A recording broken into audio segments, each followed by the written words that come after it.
ప్రపంచాన్నే గెలిచినటువంటి సామ్రాజ్యముగా పిలువబడిన రోమా సామ్రాజ్యానికి చక్రవర్తిగా ఉన్నటువంటి మహాసైన్యము కలిగి ఉన్నటువంటి ఈ మహారాజుగా పిలువబడినటువంటి జూలియస్ సీజర్ అమాంతంగా చంపివేయబడ్డానికి కారణం తెలుసా? ఎవడైతే రాజా మీరు రాణి గారు మాట విని ఒకవేళ మీరు ఆగిపోయినట్లయితే దేశమంతా తెలుస్తుంది, సామ్రాజ్యం అంతా తెలుస్తుంది, పరిపాలించేది ఆయన కానీ ఆయనను పరిపాలించేది రాణి గారు అనే వార్త తెలిస్తే బాగుండదని చెప్పాడు. చూసారా? వాడేనండి అసలైన కారకుడు, వాడే నమ్మక ద్రోహి, వాడిని శత్రువులు కొనేశారు. అంతెందుకండి, యేసుక్రీస్తుకు 12 మంది శిష్యులు ఉన్నారు. ఆ 12 మంది శిష్యుల్లో యేసును పట్టివ్వడానికి ఎవరిని కొన్నారో చెప్పండి. యేసు ప్రేమించిన, యేసు పిలుచుకున్న, యేసు పరిచర్య ఇచ్చిన, యేసుకు బహు దగ్గరగా ఉన్న.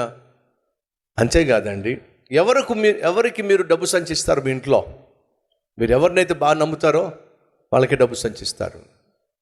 ఇంట్లో ముగ్గురు కొడుకులు ఉన్నారనుకోండి, ఆ 3 కొడుకుల్లో ఎవరికి మీరు ఒకవేళ డబ్బు సంచి ఇవ్వాల్సి వస్తే ఎవరికి ఇస్తారు? 3లో ఎవరినైతే మీరు బహుగా నమ్ముతారో వాడికే కదండి.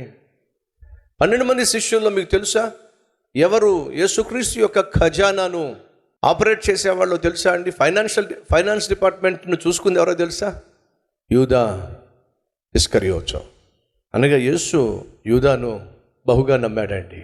యేసు యూదాను బహుగా నమ్మాడు కాబట్టే నమ్మక ద్రోహం చేయగలిగాడు. మరలా చెప్తున్నా, మన జీవితాల్లో దూరం నుంచి వేసే బాణాల కంటే పక్కనే ఉండి పొడిచే బాణాలు బహుసూటిగా దిగుతాయి, లోతుగా దిగుతాయి.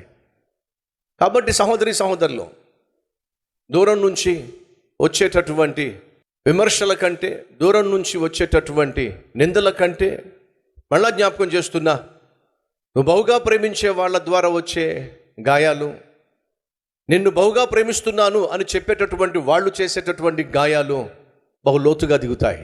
యేసు బహుగా ప్రేమించాడు 12 మంది శిష్యులలో, వారిలో ఒకరిని బహుగా నమ్మాడు.